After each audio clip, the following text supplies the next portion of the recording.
ಮುಂಬೈನ ಕೂಪರ್ ಆಸ್ಪತ್ರೆಯಲ್ಲಿ ನಟಿ ಶಫಾಲಿ ಮೃತದೇಹವನ್ನು ಈಗ ಇರಿಸಲಾಗಿದೆ. ಕೆಲವೇ ಕ್ಷಣಗಳಲ್ಲಿ ನಟಿ ಶಫಾಲಿ ಮರಣೋತ್ತರ ಪರೀಕ್ಷೆ ಕೂಡ ನಡೆಯುತ್ತೆ. ಈಗಾಗಲೇ ಆಸ್ಪತ್ರೆಗೆ ಆಗಮಿಸ್ತಾ ಇದ್ದಾರೆ ಅವರ ಕುಟುಂಬಸ್ಥರು, ಸ್ನೇಹಿತರು ಎಲ್ಲರೂ ಕೂಡ. ಮುಂಬೈನ ಕೂಪರ್ ಆಸ್ಪತ್ರೆಯಲ್ಲಿ ಆಕೆಯ ಮರಣೋತ್ತರ ಪರೀಕ್ಷೆ, ದೇಹದ ಮರಣೋತ್ತರ ಪರೀಕ್ಷೆಯನ್ನು ಮಾಡಲಾಗುತ್ತೆ. ಆಲ್ಮೋಸ್ಟ್ ಗೊತ್ತಾಗುತ್ತೆ, ಪೊಲೀಸರ ಅನುಮಾನಗಳಿಗೂ ಉತ್ತರ ಸಿಗುತ್ತೆ. ಆ ಸಾವಾಗಿರೋದು ಯಾವ ರೀತಿ, ಯಾಕೆ, ಏನು. ಪೋಸ್ಟ್ಮಾರ್ಟಮ್ ರಿಪೋರ್ಟೇ ನಿಮಗೆಲ್ಲ ಕಡೆ ಸ್ಟ್ಯಾಂಡ್ ಆಗೋದು, ಯಾಕೆಂದರೆ ಅದನ್ನು ದೃಢೀಕರಿಸಿರ್ತಾರೆ ವೈದ್ಯಾಧಿಕಾರಿಗಳು.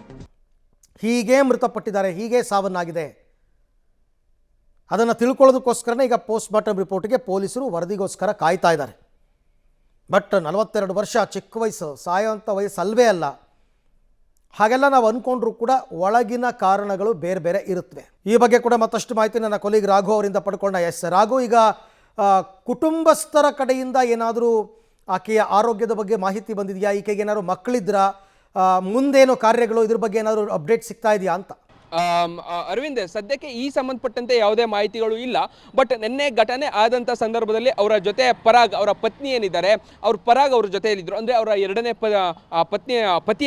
ಎರಡನೇ ಪತಿ ಏನಿದ್ದಾರೆ, ಅವರು ಪರಾಗ್ ಅವರು ಅವರ ಜೊತೆಯಲ್ಲಿದ್ದರು. ಅವರೇ ಅವರನ್ನು ಆಸ್ಪತ್ರೆಗೆ ನೇರವಾಗಿ ಕರ್ಕೊಂಡು ಹೋಗಿದ್ದಂಥದ್ದು. ಅವರ ಜೊತೆ ಇನ್ನೂ ಇಬ್ಬರು ಇದ್ರು ಅನ್ನುವಂಥ ಮಾಹಿತಿಗಳಿದೆ. ಕರ್ಕೊಂಡು ಹೋದಂಥ ಸಂದರ್ಭದಲ್ಲಿ ಈ ಘಟನೆಯಾಗಿದೆ. ಆಸ್ಪತ್ರೆಗೆ ಹೋಗುವಂಥ ಮಾರ್ಗ ಮಧ್ಯದಲ್ಲೇ ಶಫಾಲಿ ನಿಧನವನ್ನು ಹೊಂದಿದ್ದಾರೆ. ಅದಾದ ಬಳಿಕ ಈ ಎಲ್ಲ ಪೊಲೀಸರ ಅವರ ವಿಚಾರಣೆಗಳಿರ್ಬೋದು, ಇದಕ್ಕೆ ಸಂಬಂಧಪಟ್ಟ ಏನೆಲ್ಲ ಮುಂದುವರೆದ ಭಾಗವಾಗಿ ಇವೆಲ್ಲವೂ ಕೂಡ ನಡೀತಾ ಇದೆ. ಇನ್ನು ಇದಕ್ಕೆ ಸಂಬಂಧಪಟ್ಟಂತೆ ಕುಟುಂಬಸ್ಥರಿಂದ ಇಲ್ಲಿ ತನಕ ಯಾವುದೇ ಕೂಡ ಮಾಹಿತಿಗಳು ಸಿಗ್ತಾ ಇಲ್ಲ.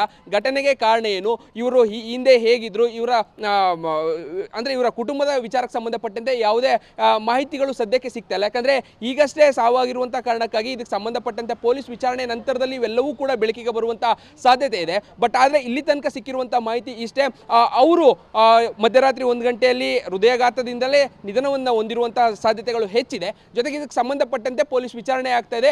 ರಿಪೋರ್ಟ್ನ ನಂತರದಲ್ಲಿ ನಮಗೆ ಒಂದಷ್ಟು ಮಾಹಿತಿಗಳು ಸಿಗ್ಬೋದು ಅನ್ನುವಂತಹ ಅಂಶಗಳನ್ನು ಹೊರತುಪಡಿಸಿದ್ರೆ ಅದಕ್ಕೆ ಮಿಗಿಲಾಗಿ ಬೇರೆ ಇನ್ಯಾವುದೇ ರೀತಿಯಾದಂತಹ ಮಾಹಿತಿಗಳು ಕೂಡ ಸಾವಿಗೆ ಸಂಬಂಧಪಟ್ಟಂತೆ ಸಿಗ್ತಾ ಇಲ್ಲ. ಜೊತೆಗೆ ಕುಟುಂಬಸ್ಥರು ಕೂಡ ಈ ವಿಚಾರಕ್ಕೆ ಸಂಬಂಧಪಟ್ಟಂತೆ ಎಲ್ಲೂ ಕೂಡ ಈ ಬಗ್ಗೆ ಮಾತನಾಡೋದಕ್ಕೆ ಮುಂದಾಗಿಲ್ಲ.